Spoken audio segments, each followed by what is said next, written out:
বাবাজি এক পা দোপা করে যখন এসেছেন, আসার পরে বলছো গো আব্বা হুজুর আমি তো কিছুক্ষণ আগে দেখলাম আমার বেটা ইমাম হোসেনকে নিয়ে আদর করছিলেন, কপালে চুমা দিয়েছিলেন, গালে চুমা দিয়েছিলেন, ঠোঁটে চুমা দিয়েছিলেন। ও গো আব্বা জান আপনি হঠাৎ করে কান্না করতে লাগলেন কেন? আমার নবীজি বলতেছো গো বিটি ফাতেমা, বিটি ফাতেমা তবে শুনে নাও মা তোমাকে কথা বলা যাবে না।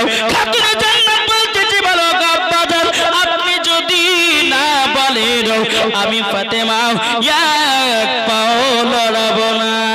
জোরে বলুন না সুবহানাল্লাহ। আমার নবীজি বলছো গো বিটি ফাতেমা আমি যখন ইমাম হোসেনকে নিয়ে যখন আদর শখ করতেছিলাম, আমি যখন কপালে চুমা দিছিলাম, আমি আপনার কিনা গালে চুমা দিছিলাম, আমি যখন ঠোঁটে চুমা দিছিলাম, এই বিটি ফাতেমা আল্লাহ পাক আল্লাহ তাআলা গায়বী আওয়াজে বলো গো নবীজি, নবীজি আপনি ইমাম হোসেনের কপালে চুমা দিবেন না, গালে চুমা দিবেন না, ঠোঁটে চুমা দিবেন না। চুমা যদি দিতে হয় ইমাম হোসেনের গলাতে চুমা দাও। এ বাবাজি মুসলমান ভাইরা ওগো আমার সোনা মানিকেরাও, আমার নবী মুস্তাফা ইলমে গায়বের সংবাদদাতা নবী বাবাজি খাতুনে জান্নাত বলছে আব্বা জান ওগো আব্বা জান আপনি বলুন না কেন গলাতে চুমা দিতে বলেছে? আমার নবীজি বলছে বিটি ফাতেমা ইমাম হোসেনের বয়স যখন 53 বছর 5 মাস যখন হবে কারবালাতে যুদ্ধ করতে যাবে, ইজিদের লোকেরা তারা ইমাম হোসেনের গর্দানে ছুরি চালাবে, আপনার কিনা গলাতে ছুরি চালাবে। বাবাজি মা ফাতেমা রাদিয়াল্লাহু তাআলা আনহা তিনি বাবা কান্না করে বলতেছে বলো গো আব্বা জান আমার 3 দিনকার বাচ্চা ইমাম হোসেন কারবালাতে শহীদ হয়ে যাবে গো আব্বা, আমি তো সইতে পারি না গো আব্বা জান। আমার নবীজি বলছো গো বিটি ফাতেমা আমি তার জন্য তোমাকে বলতে চাইছিলাম না মাও বেরাদুল ইসলাম মুআজ্জাজ জামানে کرام খাতুনে জান্নাত বলছি বলো গো আব্বা জান আমার বেটা ইমাম হোসেন কারবালাতে শহীদ হয়ে যাবে গো আব্বা।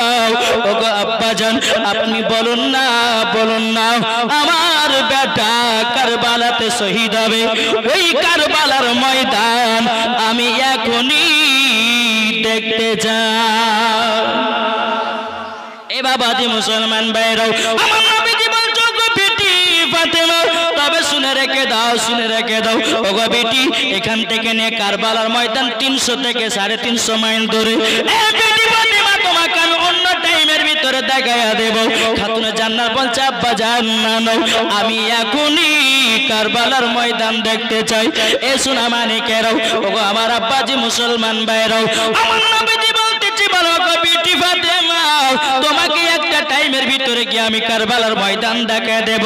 বাবা খাতুনে জান্নাত বলছে আব্বা গো না আবার আব্বা জান ও আব্বা জান আমি এখনই দেখতে চাই যেই কারবালার ময়দানে আমার বেটা ইমাম হোসেন রক্ত লালে লাল হয়ে যাবে। বাবাজি মুসলমান ভাইরাও খাতুনে জান্নাত মনে মনে চিন্তা করে বলে আল্লাহ আমার আব্বা যদি শাহাদাতের আঙ্গুলের ইশারাতে যদি চাঁদকে দু টুকরা করতে পারে, পাথরকে যদি কলমা পড়াতে পারে, গাছ এসে নবীর সম্মুখে যদি সালাম দিতে পারে, অবশ্যই আমার আব্বা জান আমাকে এখনই কারবালার ময়দান দেখায় দেবে। নারে তাকবীর, নারে রিসালাত, মাসলাকে আলা হযরত বেরাদুল ইসলাম মুআজ্জাজ জামানে کرام। এ বাবাজি মুসলমান ভাইরা যখন বাবা এই কথা বলো আমার নবীজি বলছে কারবালা কোথায় আছো কথা বলো। কারবালা বলতেছে লাব্বাইক ইয়া রাসূলুল্লাহ লাব্বাইক হাবিবাল্লাহ। ওগো নবীজি আপনার পা মোবারকে কুরবান হয়ে যাব। ওগো নবীজি কি বলুন না। আমার নবীজি বলছে কারবালা এই কারবালা তোমাকে দেখতে চাই আমার বিটি ফাতেমা তুমি আসবে নাকি? কারবালা কথা বলে নাও। বাবা যে আমার নবী মুস্তাফা বলছে কারবালা তোমার জমিনে ইমাম হোসেন 3 দিনকার বাচ্চা তোমাকে এক নজর দেখতে চাই, তুমি কি আসবে? কারবালা বলে কারবালা আপনার কথা বলে নাও। আমার নবীজি বলতেছে কারবালা তোমাকে দেখতে চাই আমার জামাই হযরত আলী। কারবালা কথা বলে নাও। এ কারবালা তোমাকে দেখতে চাই ইমামে হাসান। বাবা কথা বলে নাও। আমার নবীজি বলছে বলে এই কারবালা আমি তোমাকে দেখতে চাই। বাবাজি মুসলমান ভাইরা এ কারবালা হাজির হয়ে যাও। আল্লাহর কি কুদরত বাবা, ঠিক কারবালা 300 থেকে 350 মুস্তাফার সম্মুখে কারবালার ময়দান হাজির। সুবহানাল্লাহ, নারা তাকবীর, নারা তাকবীর, আল্লাহু আকবার। মাসলাক আলা হযরত জিন্দাবাদ, ফৈজান আলা হযরত জিন্দাবাদ, মাওলানা উবাইদুল্লাহ রেজভী সাহেব, মাওলানা উবাইদুল্লাহ জামালি সাহেব। এ বাবাতে মুসলমান ভাইরাও, ওগো আমার সোনা মানিকেরাও, কারবালার ময়দান যখন আমার নবী মুস্তাফার সম্মুখে হাজির হয়ে গেছে, আমার নবীজি বলছে গো বিটি ফাতেমা, এ দেখো কারবালার ময়দান, এই কারবালার ময়দানে ইমাম হুসাইন শহীদ হয়ে যাবে। খাতুনে জান্নাতকে দেখে দিয়ে বলছে গো আব্বা জান, ও গো আব্বা জান, আপনার কাছে একটা অনুরোধ করব গো আব্বা, ও গো আব্বা, আমার বেটা ইমাম হুসাইন কোথায় শহীদ হয়ে পড়ে থাকবে? আমার নবীজি বলতে আছে, ও বিটি ফাতেমা, তুমি শুনে রেখে দাও, শুনে রেখে দাও, আমার একটু সহ্য সবর করো, আমি তোমাকে দেখায়া দেব। আমার নবীজি জিবরিল আমিনকে ডাকলেন, হে জিবরিল আমিন, তবে শোনো গো শোনো, তাড়াতাড়ি আমার কাছে হাজির হও। জিবরিল আমিন কারেন্টের মতো নবী মুস্তাফার কাছে বাবা হাজির জোরে হলেন। আমার নবীজি বলতে আছে, বলে কারবালার ময়দান, তবে শুনে রেখে দাও, শুনে রেখে দাও, যে জায়গাতে ইমাম হুসাইন শহীদ হয়ে পড়ে থাকবে, ওই জায়গার আমাকে এক মুষ্ঠ মাটি এনে দাও। বাবাজি জিবরিল আমিন গিয়ে এক মুষ্ঠ মাটি নিয়ে এসে আমার নবী মুস্তাফার হাত মুবারক দিয়েছেন। দেওয়ার পরে নবীজি আমার মাটিগুলো নিয়ে কান্না করতেছেন। খাতুনে জান্নাত বলছে, আব্বা জান, এই মাটিতে কি দৃশ্য ভরা আছে, আপনি মাটিগুলো হাতে নিয়ে কান্না করতেছেন? ও গো আব্বা জান, আপনি তাড়াতাড়ি করে বলুন। আমার নবীজি বলছে, গো বিটি ফাতেমা, যেদিন ইমাম হুসাইন কারবালাতে শহীদ হয়ে যাবে, এই মাটিগুলো রক্ত লালে লাল হয়ে যাবে। এবার বাদি মুসলমান ভাইরাও, খাতুনে জান্নাত বলতেছে, বলো আব্বা জান, এই মাটিগুলো কাকে দিবেন? আমার নবীজি বলতেছে, বলো বিটি ফাতেমা, এই মাটিগুলো কাকে দেব? তাইতে আমি ভাবতেছি কাকে দিই, কাকে দিই। খাতুনে জান্নাত বলতে বলে, আব্বা জান, এই মাটিগুলো আমাকে দিন, আমি যত্ন করে রেখে দেব। আমার নবীজি বলছে, এ বিটি ফাতেমা, এই মাটির অধিকার তুমি হতে পারোনি। ওগো আব্বা জান, আমি মাটির অধিকার হতে পারিনি, তাহলে আমার বেটা ইমাম হাসানকে মাটিগুলো দিন। বলে সে অধিকার হতে পারেনি। ওগো আব্বা জান, আমার স্বামীকে দিয়ে দিন মাটিগুলো। আমার নবীজি বলতেছে, বিটি ফাতেমা, আমার জামাই আলী সেও মাটির অধিকার হতে পারেনি। ওগো আব্বা জান, তাইলে আপনার কাছে মাটিগুলো রেখে দিন। আমার নবীজি বলছে, গো বিটি ফাতেমা, এ মাটির অধিকার আমিও হতে পারিনি। এ বাবাজি মুসলমান ভাইরা, আমার নবী মুস্তাফা মাটিগুলো কাকে দেবে, কাকে দেবে? উম্মে সালমাকে দেখা হলো। উম্মে সালমা এসে বলতেছে, বলো গো নবীজি, আপনি আমাকে ডেকেছেন? বলো হ্যাঁ। বলে মাটিগুলো তোমার কাছে রেখে দাও, যত্ন করে রেখে দাও। উম্মে সালমা বলছো, গো নবীজি, এই মাটির কি গুনাগুন আছে বলুন না, বলুন দাও। আমার নবীজি বলছে, গো উম্মে সালমা, এই মাটিগুলো একটা কাচের শিশিতে ভরে রাখো। ইমামে হুসাইন কারবালাতে যেদিন শহীদ হয়ে যাবে, এই মাটিগুলো রক্ত লালে লাল হয়ে যাবে। এ বাবাজি মুসলমান ভাইরা, ওগো আমার সোনা মানিকেরাও, খাতুনে জান্নাত মা ফাতেমা রাদিয়াল্লাহু তাআলা আনহা তিনি বলতেছেন, বলো গো আব্বা জান, এই মাটির অধিকার আমি হতে পারলাম না। ওগো আব্বা জান, এই মাটির অধিকার আমার স্বামী হতে পারলো না, আমার বেটা ইমাম হাসান হতে পারলো না, আপনি হতে পারেন না। আর কারণটা কি? আমার গায়বের সংবাদদাতা নবী বলতেছি, ওগো বিটি ফাতেমা, যেদিন ইমাম হুসাইন কারবালাতে শহীদ হয়ে যাবে, এই বিটি ফাতেমা, সেই দিন তুমি বেঁচে থাকবে না, সেই দিন হযরতে ইমাম হাসান বেঁচে থাকবে না, সেই দিন হযরতে আলীও বেঁচে থাকবে না। এ বিটি ফাতেমা, সেদিন আমিও পর্দার আড়াল হয়ে যাব। এ বাবাজি মুসলমান ভাইরা, খাতুনে জান্নাত মা ফাতেমা রাদিয়াল্লাহু তাআলা আনহা তিনি বলতেছে, বলো গো আব্বা জান, ওগো আব্বা জান, আমার বেটা ইমাম হুসাইন কারবালাতে কেন শহীদ হবে? আমার নবী মুস্তাফা বলছে, গো বিটি ফাতেমা, ইসলামকে জিন্দা রাখার জন্য, কুরআনকে জিন্দা রাখার জন্য, মাদ্রাসাকে জিন্দা রাখার জন্য, মসজিদকে জিন্দা রাখার জন্য, হাদিস কোরআনকে জিন্দা রাখার জন্য, ইজমা কিয়াসকে জিন্দা রাখার জন্য ইমাম হুসাইন কারবালাতে শহীদ হয়ে যাবে। খাতুনে জান্নাত বলছো, গো আব্বা জান, আব্বা আব্বাজান আপনার উম্মতের জন্য আমার বেটা ইমাম হোসেনকে কারবালায় দান করে দিলাম।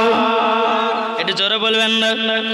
এ বাবাজি মুসলমান ভাইরা, ওগো আমার সোনা মানিকেরা, ইমামে হোসেন কারবালাতে বাবাজি আপনার বলতেছে, বলো গো বিটি ফাতেমা, তবে শুনে রেখে দাও, শুনে রেখে দাও, কারবালাতে শহীদ হবে আমার উম্মতের জন্য খাতুনে জান্নাত মা ফাতেমা রাদিয়াল্লাহু তাআলা আনহা। তিনি বলতেছেন, বলো গো আমার আব্বাজান, আব্বাজান আপনার কাছে একটা আবেদন করব, আমার হাজার হুসাইন যদি থাকতো, ও গো আব্বাজান আপনার উম্মতের জন্য হাজার হুসাইনকে কারবালায় দান করে দিতাম। নারে তাকবীর, নারে রিসালাত, ইয়া রাসূলুল্লাহ, মাসলাকি আলা হযরত শহীদে কারবালা জিন্দাবাদ। বলেন এই বাবাজি ইমামে হোসেন শুধু আমাদের জন্য কারবালা শহীদ হয়েছে, মাদ্রাসাকে জিন্দা রাখার জন্য কারবালাতে শহীদ হয়েছে। ইমামে হোসেন ছিল হক আর এজিদ ছিল বাতিল। তাহলে বাবাজি আমরা হকের পথে থাকতে চাই না বাতিলের পথে? এটা হাত তুলে বলে, হাত তুলে বলো সবাই, আমরা হকের পথে থাকতে চাই। ঠিক ঠিক। তাহলে হকের পথে যদি থাকতে চান বাবাজি, আমার দুইটা ভাইকে বলবো, এই নাবির ঘরে মাদ্রাসায় 5,000 টাকা দিতে পারবেন? যে খাতুনে জান্নাত কারবালাতে দান করেছে আমাদের জন্য, শুধু 5,000 চাইছি। আপনার বেটাকে কুরবান হতে বলেনি, 5,000 টাকা আপনি নাবির ঘরের মাদ্রাসায় দিতে চাই। আছেন দুইটা ভাই, হবে 5,000 টাকা। এই ভাইরা, কালকে আসামে ছিলাম বাবা, মাদ্রাসা রোডে জালসা, 7 লাখ টাকা আদায় করেছি, 9টা গরু আপনার কালেকশন করে দিয়েছি। আমাদের এই মুর্শিদাবাদের এলাকার যুবকেরা দান করতে চায় না। জি দেখেন, রিজিয়া বেওয়া সামিন নামে দিয়েছে 1000 টাকা। নারে তাকবীর, নারে রিসালাত। রিজিয়া বেওয়া দিয়েছে সামিন নামে 1000। আল্লাহ রিজিয়া বেওয়াকে খাতুনে জান্নাতের মতো নারী বানিয়ে দাও এবং তিনার স্বামীকেও জান্নাতি বানাও, স্বামী স্ত্রীর মধ্যে ভালোবাসা মহব্বত বাড়িয়ে দাও। আর একজন দিয়েছে 200 টাকা মহিলাদের মধ্যে। আল্লাহ ওই মহিলাকেও খাতুনে জান্নাতের মতো নারী বানিয়ে দিন। জোরকন আল্লাহ মাবিন। এ ভাই হবে না 5,000 টাকা হবে না?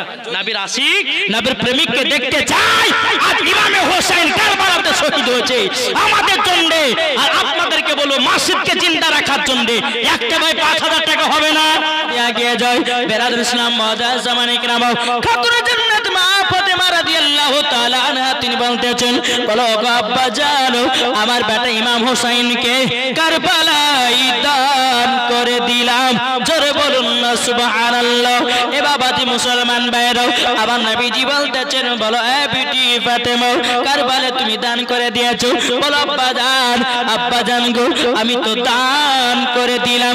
বেরাদার খাতুনে জান্নাত বলছো, আব্বাজান আমার বেটা ইমাম হোসেন কোথায় শহীদ হয়ে পড়ে থাকবে একবার দেখায়া দেন। আমার নবীজি বলছো, বিটি ফাতেমা বলে জায়গাটা দেখতে যাও। এ বিটি জায়গা দেখে কি হবে বলো না, বলো না। মা ফাতেমা রাদিয়াল্লাহু তাআলা আনহা তিনি বলতেছেন, বলো গো আব্বাজান আমার বেটা ইমাম হোসেন কারবালাতে যেই জায়গাতে শহীদ হয়ে পড়ে থাকবে আমি খাতুনে জান্নাত জান্নাতুল ফেরদাউস থেকে একটা জান্নাতি চাদর পেড়ে দেব। জোর করুন সুবহানাল্লাহ। এ বাবাজি মুসলমান ভাইরা, এই ছিল খাতুনে জান্নাত, যেই খাতুনে জান্নাত মা ফাতেমা রাদিয়াল্লাহু তাআলা জীবনে এক ওয়াক্ত নামাজ কাজা নাই, আর আমাদের ঘরের মা বোনেরা জীবন সিরিয়াল কাজা নাই। কি গো এদিকের মা বোনেরা সিরিয়ালটিরা দেখেন। আমাদের বসন্তপুরের কথা বলছি, জি বসন্তপুরের কথা বলি। আমাদের ওদিকের মহিলারা সকাল হলে বাবা সিরিয়াল। বাবাজি মুসলমান ভাইরা, ওগো আমার সোনা মানিকেরা, আল্লাহ পাক আল্লাহ তাআলা বলতে চোখ আমার বান্দা বান্দিরা, তোমরা যদি ইমাম হোসেনকে যদি দিলে মোহাব্বত করতে পারো মরার পরে জান্নাতি। জোরে বলুন না সুবহানাল্লাহ। এ বাবাজি মা ফাতেমা রাদিয়াল্লাহু তাআলা আনহা ইমাম হাসানকে যেই রকম ভালোবাসে, হযরত আলী সেই রকম ভালোবাসে, আমার নবী মুস্তাফা সেই রকম, আল্লাহ সেই রকম। বাবাজি আহলে সবাইকে করা দরকার আছে না নাই? কি গো, আহলে বায়াতকে মহব্বত করতে হবে। এ বাবাদি মুসলমান ভাইরা চলুন, আল্লাহর ফয়সালা যেটাও, নবীর ফয়সালা যেটাও, জোরে বলুন।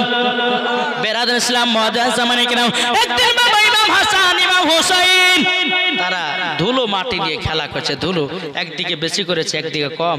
তো ইমাম হাসান বলছে আমি বড়টা নিব, ইমাম হোসেন বলছে না আমি বড়টা নিব। বলে আমি বড় নিব। তাহলে চলো আমরা মার কাছে ফয়সালা নেব কে বড় আর কে ছোট। ইমাম হাসান ইমাম হুসাইন মার কাছে এক পা দুপা করে বাবা চলতে লেগেছে। চলতে চলতে কে বলছে, এ খোদা হাসান হোসেন করতেছে বায়াত, জোরে বলেন, এ খোদা হাসান হোসেন করতেছে বায়াত, কারি বড় সাদ ইমাম হাসান হাসান।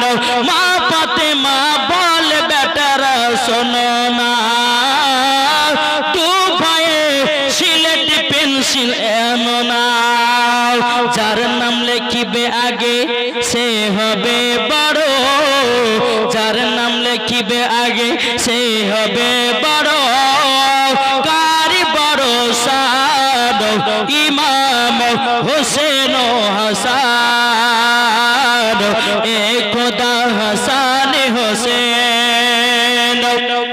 ইমাম হাসান ইমাম হুসাইন বলে ওগো আম্মা জান, দু ভাই নাম কানা লেকে যায়, দু ভাই যখন জমা দিল, দু ভাই যখন জমা দিল, ওগো আম্মা জান কারি বড় সাদ ইমাম হোসেন হাসান।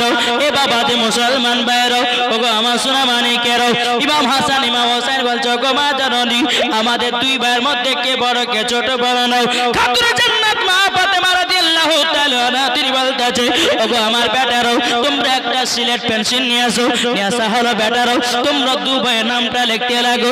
দুই ভাই বাবা নামটা লিখে যায় বাবা একসঙ্গে নামখানা লেখা শেষ করেছে, সিলেট গুলো মার কাছে জমা দিয়ে দিয়েছে।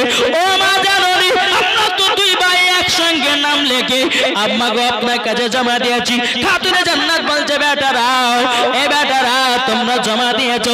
খাতুনে জান্নাত মা ফাতেমা রাদিয়াল্লাহু তাআলা আনহা তিনি বলতে চান লাগো, যদি ইমাম হাসানকে বড় বলি ইমাম হুসাইন রাগ করবে, ইমাম হোসেনকে যদি বড় বলি ইমাম হাসান রাগ করবে। না না না না, আমার দুই বেটার মনে কাউরে দুঃখ দিতে চাই না। খাতুনে জান্নাত বলতেছি বলো গো আমার বেটারা, তবে শুনে নাও তোমরা দুজনাই সমান। জোরে হবে না তো? মা ফাতেমা বলছে বেটা তোমরা দুজনাই সমান, জোরে বলো সুবহানাল্লাহ। বলছে মা আমার আব্বার কাছে ফয়সালা নিতে যাব। বলে যাও, ঠিক আছে যাও। ইমাম হাসান ইমাম হুসাইনকে বলছে বলো গো আব্বা যান, আমাদের মধ্যে কে বড় কে ছোট বলুন। হযরত আলী রাদিয়াল্লাহু তাআলা আনহু তিনি মনে মনে চিন্তা করেন, বলো গো রব্বুল আলামিন, আমার ইমাম হাসানকে যদি বড় বলি ইমাম হুসাইন রাগ করবে, ইমাম হুসাইনকে যদি বড় বলি ইমাম হাসান রাগ করবে।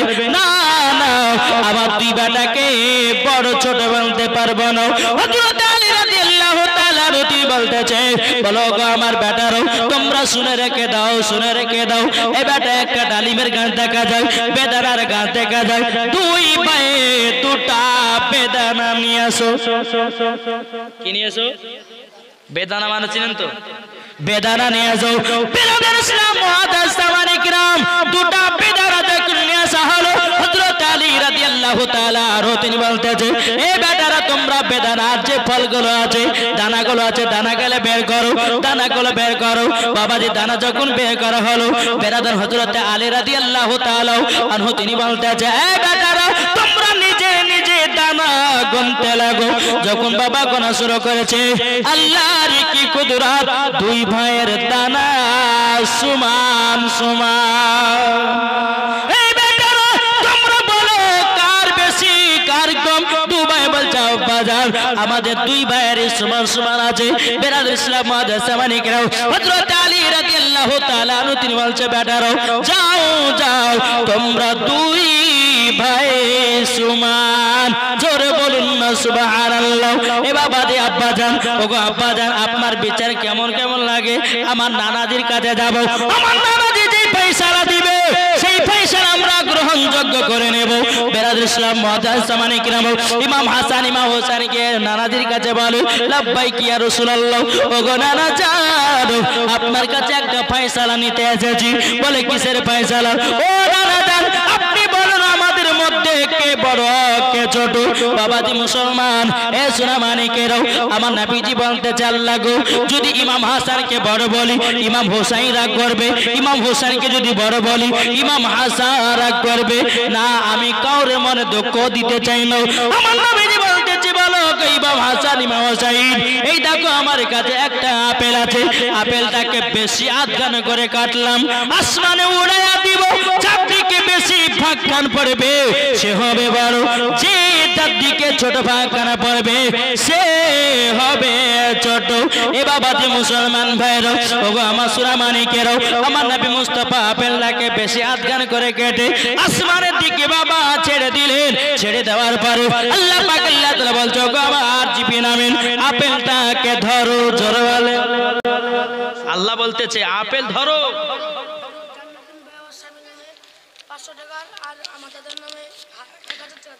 আরে এমন খাওয়া খাইছে লড়তে পারছে না তো রে। হ্যাঁ, কি নাম? জান্নাতুন বাবা স্বামীর নামে 500 টাকা। কই 1000 টাকা? ও লেখেলেন তো। তোমার দাদার নাম কি? জান্নাতুন বেওয়া দিয়েছে 500 টাকা। আর তুমি দিয়েছো 1000 টাকা দিয়েছে। হ্যাঁ, তোমার নাম, তোমার নামে লিখবে। আব্দুল আজিজ দিয়েছে 1000 টাকা দাদর নামে। নারে দেখবি, নারে রিসালাত। আল্লাহ ছেলেটা বড় হলো যাকে তাকে হাদিস কোরআনের আল্লাহ তুমি জ্ঞান দিয়ে জোরে কোন আল্লাহুম্মা আমিন। বেরাদ ইসলাম গোলাম মুরসালিন 100 টাকা। মিনাজুল 1000 টাকা লগত। নারে দেখবি, নারে রিসালাত। মিনাজুল দিয়েছে 1000 টাকা দাতা। সাইন আলম দিয়েছে বাপমার নামে 1000 টাকা। আল্লাহ যে আসাতে যে নেতে দিয়েছে দান, আল্লাহ তিনার দানটা কবুল করে নিন, জোরে বলুন আল্লাহুম্মা আমিন। তাই কইতেছে, জন্ম আমারই নবে যোগে হলে কেমন হতো। এই কথাটা শুনেছেন নাকি? যে আমার আগে যে বক্তা ছিল উনি বলেছেন, জি বলেছে, বলেছে। ইনশাআল্লাহ বলবো, অসুবিধা সবারই মন আশা পূর্ণ করবো নাকি বলছেন?